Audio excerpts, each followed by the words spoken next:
श्रीवास्तव से समाचार सुनिए। कोविड महामारी के खिलाफ देश एकजुट होकर लड़ रहा है।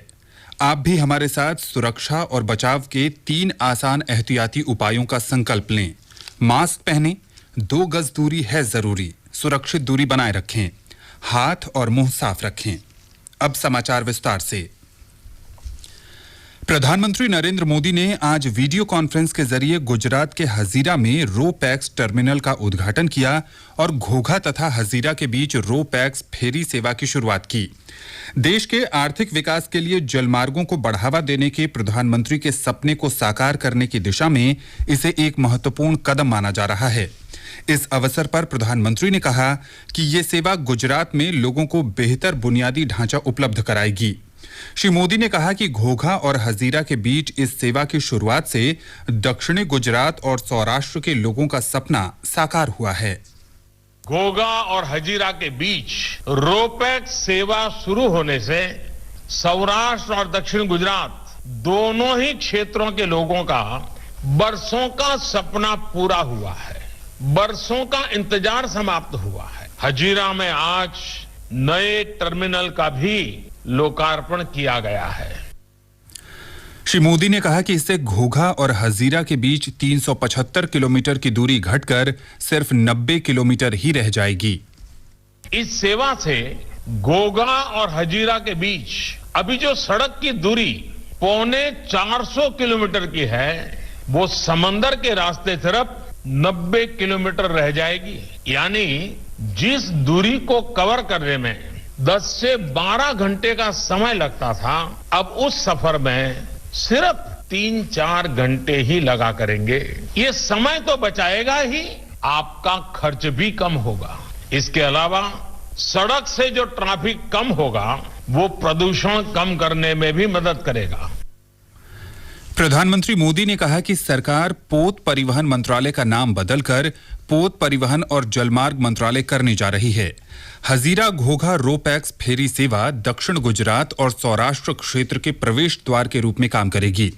इसके शुरू होने से माल ढुलाई में लगने वाले समय में कमी आएगी और प्रतिदिन करीब 9000 लीटर ईंधन की बचत होगी। इस सेवा से कार्बन उत्सर्जन में प्रतिदिन लगभग 240 लाख टन की कमी आएगी। प्रधानमंत्री नरेंद्र मोदी कल वीडियो कॉन्फ्रेंस से वाराणसी में कई विकास परियोजनाओं का उद्घाटन करेंगे और कुछ की आधारशिला रखेंगे।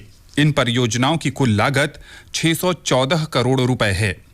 प्रधानमंत्री सारनाथ में light and sound show, Ramnagar में लाल बहादुर शास्त्री अस्पताल के उन्नयन, जल निकास संबंधी निर्माण, गायों की सुरक्षा और संरक्षण संबंधी केंद्रों तथा बीज भंडार गृह से जुड़ी परियोजनाओं का उद्घाटन करेंगे।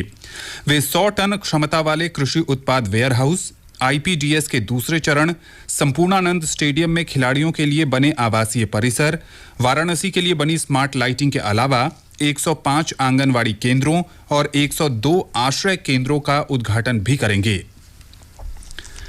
प्रधानमंत्री नरेंद्र मोदी ने कहा है कि नोटबंदी से काले धन को कम करने, आयकर अनुपालन और प्रक्रिया को औपचारिक रूप देने तथा पारदर्शिता बढ़ाने में सहायता मिली। ट्विटर पर श्री मोदी ने कहा कि इन परिणामों से राष्ट्र की प्रगति को बहुत फायदा हुआ है। 4 साल पहले 2016 में 8 नवंबर को प्रधानमंत्री ने राष्ट्र को संबोधन में भ्रष्टाचार और काले धन के जाल को तोड़ने के लिए नोटबंदी की घोषणा की थी। अमेरिका के नवनिर्वाचित राष्ट्रपति जो बाइडेन ने अपने समर्थकों का आभार व्यक्त किया है। श्री बाइडेन ने अपने संबोधन में कहा है कि वे केवल अमेरिका के राष्ट्रपति होंगे और किसी के प्रति भेदभाव नहीं रखेंगे। We're going to win this race with a clear majority with the nation behind us. We've gotten over 74 million votes. That's more than any presidential ticket has ever gotten in the history of the United States of America. And we're going to be the first Democrat to win in Arizona in 24 years. नवनिर्वाचित उपराष्ट्रपति कमला Harris ने अपने समर्थकों को धन्यवाद दिया और कहा कि अमेरिका ने आशा, मर्यादा, विज्ञान और सच्चाई को चुना है।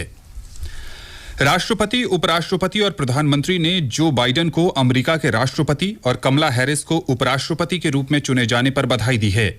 राष्ट्रपति रामनाथ कोविंद ने श्री बाइडेन के सफल कार्यकाल की कामना की और कहा कि उन्हें उम्मीद है कि उनके साथ काम करते हुए दोनों देशों के संबंध और मजबूत होंगे। ये समाचार आकाशवाणी से प्रसारित किए जा रहे हैं। कोविड-19 से बचाव और सुरक्षित रहने के 3 उपाय।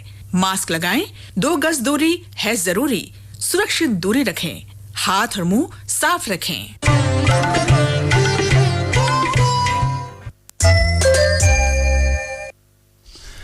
देश में कोविड से स्वस्थ होने की दर 92.49% हो गई है। पिछले 24 घंटों के दौरान 49,000 से अधिक कोविड मरीज ठीक हुए हैं। इस प्रकार स्वस्थ होने वालों की संख्या 78,68,000 से अधिक हो गई है। वर्तमान में मरीजों की संख्या कुल मामलों का लगभग 6% है। इस समय देश में कोविड मरीजों की संख्या करीब 5,12,000 रह गई है। बीते एक दिन में 45,674 नए मामलों की पुष्टि हुई है। इसे मिलाकर देश में अब तक संक्रमित हुए लोगों की संख्या 85 लाख से अधिक हो गई है। स्वास्थ्य मंत्रालय ने कहा है कि कोविड से निपटने की समग्र रणनीति, लगातार जांच, संक्रमित व्यक्तियों की पहचान और उनके उपचार के कारण स्वस्थ होने वाले लोगों की संख्या बढ़ी है और मृत्यु दर में कमी आई है। फिलहाल भारत में मृत्यु दर 1.48% है, जो कि विश्व में सबसे कम दरों में से एक है। पिछले 24 घंटों के दौरान 559 कोविड रोगियों की मृत्यु हुई है। इसे मिलाकर देश में कोरोना से अब तक 1,26,121 लोगों की मौत हो चुकी है। महाराष्ट्र के मुख्यमंत्री उद्धव ठाकरे ने आज कहा कि कोरोना महामारी को ध्यान में रखते हुए सरकार धार्मिक स्थलों को दोबारा खोलने के बारे में विचार कर रही है। उन्होंने कहा कि भीड़ भाड़ से बचने के लिए दीपावली बाद ही इसकी अनुमति दी जाएगी। राज्य के लोगों को ऑनलाइन संबोधित करते हुए श्री ठाकरे ने कहा कि इस बारे में दिशा निर्देश जल्द जारी किए जाएंगे। उन्होंने कहा कि धार्मिक स्थलों पर लोगों के लिए मास्क पहनना जरूरी होगा। जो ऐसा नहीं करेंगे उन पर जुर्माना लगाया जाएगा। मुख्यमंत्री ने लोगों से दीपावली पर पटाखे नहीं चलाने की अपील की। उन्होंने कहा कि राज्य में कोविड संक्रमण के मामले घट रहे हैं। श्री ठाकरे ने कहा कि वे पटाखे पर प्रतिबंध नहीं लगाएंगे, लेकिन लोगों से अपेक्षा करते हैं कि वे खुद ही अनुशासन का पालन करते हुए पटाखों से परहेज करें। मुख्यमंत्री ने बताया कि राज्य सरकार मुंबई में जल्द ही लोकल ट्रेन सेवा बहाल करने के लिए केंद्र सरकार से बात कर रही है। महाराष्ट्र सरकार ने दीपावली के बाद उच्च और उच्चतर माध्यमिक विद्यालयों को खोलने के आदेश दिए हैं। मुख्यमंत्री उद्धव ठाकरे ने कहा है कि विद्यार्थियों के लिए एहतियाती कदम सुनिश्चित कर दीपावली के बाद 9वीं और 12वीं की कक्षाएं शुरू की जानी चाहिए। राजधानी दिल्ली में कल कोरोना के 6,953 नए रोगियों की पुष्टि हुई। इसके साथ ही दिल्ली में कोविड मरीजों की संख्या 4,30,784 हो गई है।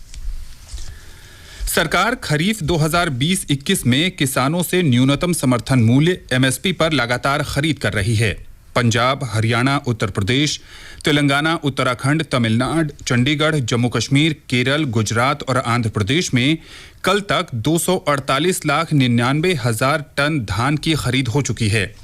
पिछले साल के मुकाबले इसमें अब तक 19.92% की वृद्धि हुई है। कुल खरीद में पंजाब का योगदान 175,24,000 टन का है। यह हिस्सेदारी 70.37% है। लगभग 21,09,000 किसानों को 47,010 करोड़ 10 लाख रुपयों का भुगतान किया जा चुका है। आईपीएल क्रिकेट में दूसरा क्वालिफायर आज अबू धाबी में दिल्ली कैपिटल्स और सनराइजर्स हैदराबाद के बीच खेला जाएगा। मैच शाम 7:30 बजे से होगा।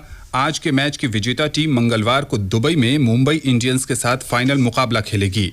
इससे पहले लीग राउंड में दिल्ली और हैदराबाद के बीच हुए दोनों मुकाबलों में हैदराबाद ने जीत हासिल की थी। हैदराबाद ने अब तक 3 बार फाइनल खेला है और वो 2 बार आईपीएल की विजेता रही है, जबकि दिल्ली ने अब तक आईपीएल में फाइनल नहीं खेला है। आंध्र प्रदेश सरकार ने मृत्यु दर घटाने के प्रयासों के तहत कोविड जांच की संख्या में बढ़ोतरी की है। राज्य स्वास्थ्य विभाग कोविड से बचाव के बारे में प्रचार के लिए मास्क कवचम नामक व्यापक अभियान चला रहा है। इस बीच पिछले 24 घंटे के दौरान कोविड-19 के 2,367 पॉजिटिव मामले सामने आए हैं। राष्ट्रीय राजधानी दिल्ली में प्रदूषण के कारण वायु गुणवत्ता की स्थिति बिगड़ती जा रही है। दिल्ली के कई इलाकों में आज सुबह काफी धुंध छाई हुई थी, जिसके कारण दृश्यता कम हो गई थी। इसके साथ ही ये समाचार बुलेटिन समाप्त हुआ।